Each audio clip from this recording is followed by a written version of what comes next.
Hey y'all, I'm Chris Ulrey, part-time musician, full-time tech nerd. I've played in bands, orchestras, wind ensembles, and more over 20 years on multiple instruments. I have a degree in music technology, and I currently play guitar and bass in 3 separate bands. I've seen a lot of YouTube channels for teaching beginners how to play music, and lots of gear channels for musicians who already can and do play out. What I haven't seen is a lot of education on transitioning from being a bedroom player into playing in your local bands and playing on your local scene. For example, how do you go from being a beginner to starting your own band? How do you get your first band to start getting booked for gigs? How do you get along with your fellow musicians? In fact, how do you meet other musicians? That's just a few of the things we're going to talk about in this series. We'll pull in other gigging musicians and educators from my local scene. We'll look at questions on Reddit and other sites for topics, and I'll try to share as much of my experience as I can along the way. Welcome to Woodwire Watts, the BandLore series.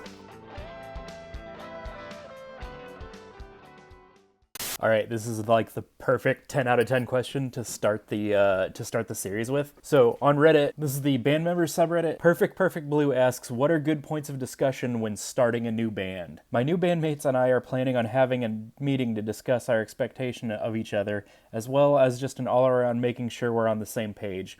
Some things I've made a note to discuss are different expectations and responsibilities of each member, how much time we can commit to this, as well as how committed we are to the band, as in if it's just a hobby or something we want to take seriously, and the style of music we want to make. Any tips of anything else to discuss with them would be really appreciated, as I was close friends with my previous bandmates and it got to be too much and split us apart. All right, I really like this because I think that's something that a lot of bands don't do right up front, is to start discussing what they want out of the band, or they just want to so much make the band work even if they're not all on the same page, and I think that's a pretty big newbie mistake. I've been in bands where half the band has wanted to, go all the way, sign a record deal, invest all of their money into the band, and the other half of the band is playing just for fun. So right up front, I want to say, even if you gel musically, but don't gel on your long-term goals, the band is probably doomed. The other thing that new musicians and new bands do is they set too high of goals. Like they immediately think, hey, we're going to try to get signed, we're going on tour, all that. And in reality, especially as a younger band, what you really just need to do is work on learning to play together, learning to write good songs if you're in an original band, and overall just working on your musicianship. And I know that doesn't sound as fun, but that's really what you should be doing. Once you start getting those 3 in order, you can start getting gigs and working your way up. Now, I do see one comment in here. Universal Drummer responded with a probably better response than I could have come up with. They say they thought they would create a new band workbook and started to make a list of all the things that should be discussed in a new band. So we'll just kind of go through that real quick. It's pretty cool. Their first and second point right off the bat are preferred casual chat channels and preferred business organization channel. Way more important than you'd expect. This is almost certainly going to be a recurring theme on this channel, but it cannot be stated how important communication is for a band. You'll want to be in touch regularly. You want to pay attention to those group chats. Like, I can't stress enough, communication. It's the most important way to be a good band member. All of the bands I'm in currently operate off of Facebook Messenger. Sometimes we'll do standard SMS text messages, but mostly we operate Facebook Messenger. Just because it's real easy to send, not just talk back and forth, but send images, send media, and we can pin set lists to the top and bottom. Their third point is also a preferred calendar method. My main band does everything through Facebook Messenger, but then all of the heavy detailed documentation is through Google Drive. So we have Google Sheets that all have our calendar, our budgets, our song lists, optional set lists by hour, and the duration of the songs, that kind of thing. I highly recommend having a shared drive of some kind. It doesn't have to be Google Drive. It can be OneDrive. It can be something more secure, but just something that all of the members can just access at any given point. And yeah, to go back to their first and second points, it does help to have a casual channel and a business channel. We sometimes do that, but generally everything is all in one spot, and it does get messy.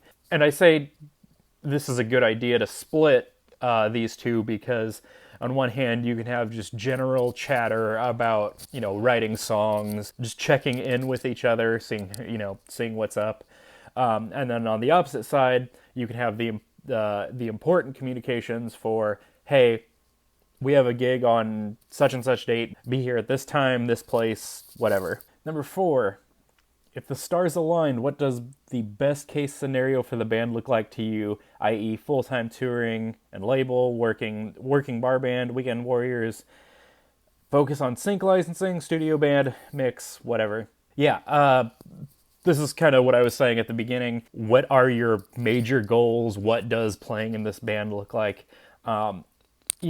Especially as you get older, kind of toward my age, people have to work around kids. People have to work around full-time jobs. That might conflict with practices and band schedule. Just life gets in the way. Now, that's not to say, for those of you just starting out, a local band that, plays a gig every weekend, maybe weddings and sometimes bar bands and that, can actually make more money than if you're on a label and touring.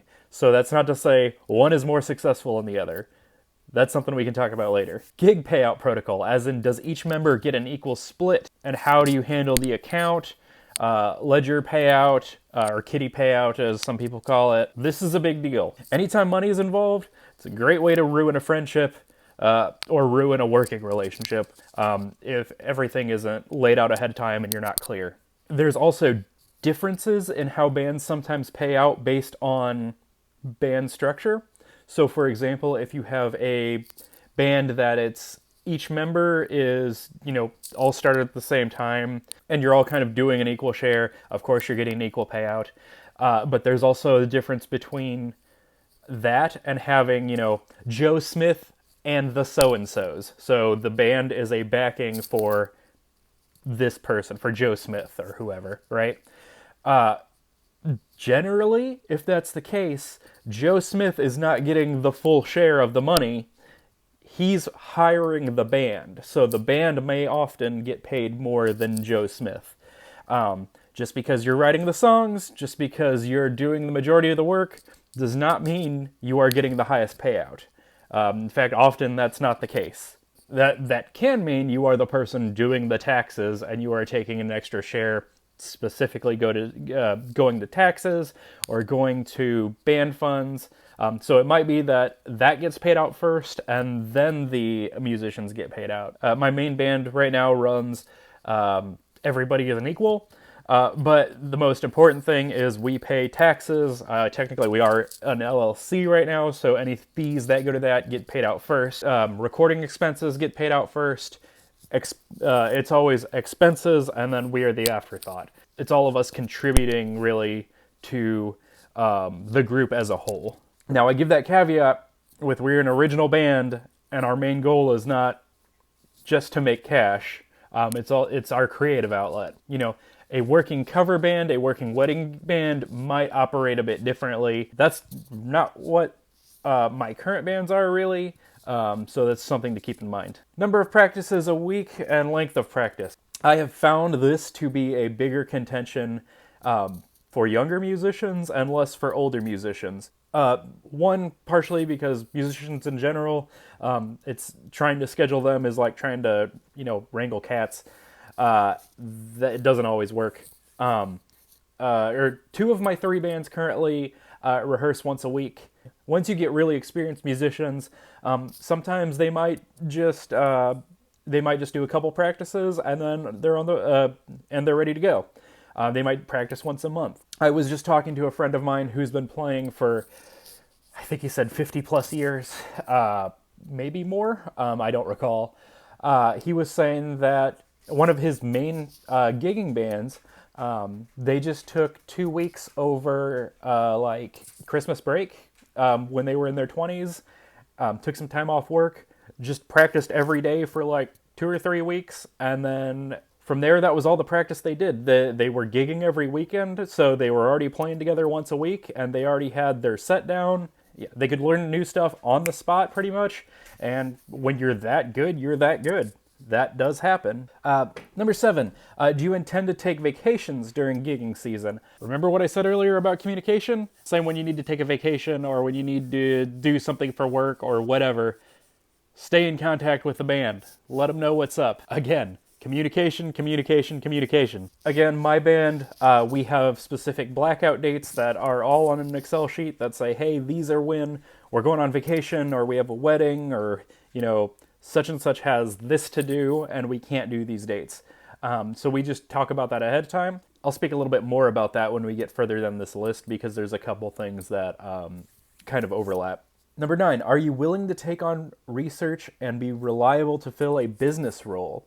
If so, do you have a preferred one? For example, running rehearsals, booking, social media, press, administrative, etc., etc., etc.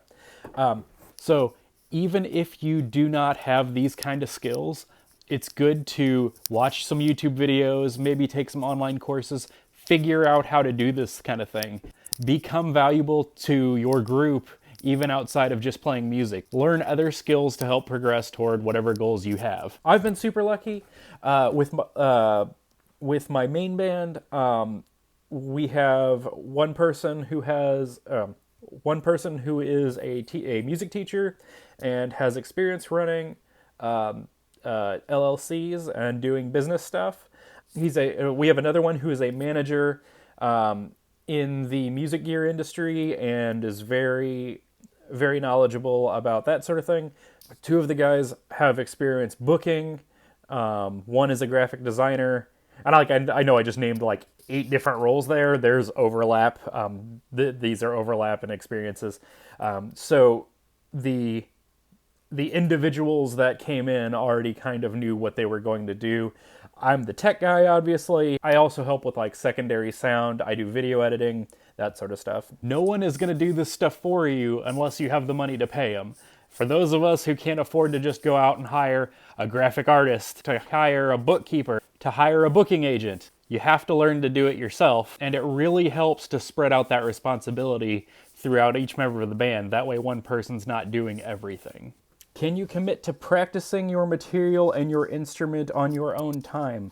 This one almost feels passive-aggressive because if you can't, you shouldn't be in a band. I'm sorry, that's pretty much... That's what I have to say about that. Number 11, band vote protocols. And this kind of goes back to the point about vacations during gigging and length of practices and all that. We don't do anything if all of us can't do it. We try not to operate as a democracy because we don't want people to get outvoted. Because if you find that somebody is just getting outvoted constantly, they're not going to be happy. You're not going to be happy. It's going to end bad. So we try to do everything as much as possible as a unanimous vote. Now, obviously, not all bands can operate like that. Like I said, if you are Joe Smith and the so-and-sos, Joe Smith has the main word. And if somebody from the band can't make it, or can't make a gig, or doesn't want to play a gig or something, it's up to either the band leader or the person who can't make it to find a replacement for that gig, depending on what you agree on beforehand. And that's something else you should be talking about. Number 12, behavior and decorum boundaries and band image boundaries. Number 13 is tied to number 12, they say, but drug and alcohol boundaries. This is another thing that I personally have seen more with younger bands, less so as I get older, but it's still something you should be talking about. In the music world, there is plenty of drug and alcohol abuse, and that's something you need to take seriously. I'm not going to tell you what you should and shouldn't do. But if you're trying to operate as a professional band, as a professional business, it's often better to make sure that, people have as clear of a head as possible, especially during meetings and rehearsals. But we're not going to get into that too deep today. As for decorum and image, that's kind of its own thing. That might vary a lot by type of band, whether or not you're like a wedding band or cover band or tribute band or something like that. It also might vary by region, by places you want to play. And I'm mostly referring to image here. So for example, how do you present yourselves in public? Are you guys all going to be wearing the same thing or wearing something similar? Like if you're in a wedding band or a jazz band, are you guys are you all gonna be in suits and ties, depending on genre and again, the type of band you wanna be in? Maybe there's like a hard rule about, no cursing into the microphones, or if you're in a punk rock or metal band, that might not be an issue at all. If you're playing for weddings or a lot of charities or corporate events, that's a whole different story. Talk about expectations up front, maybe talk about how you're going to be handling arguments in the band. Is that by vote or what? Or just whatever. Number 14, royalty splits. I don't actually know a lot about this. This is something I can't speak to. Maybe we'll try to get somebody on the channel that will talk a little bit more knowledgeably about this later on. And the last one they have on here is a band dissolution and firing of members, how to handle finances, assets, who owns what song.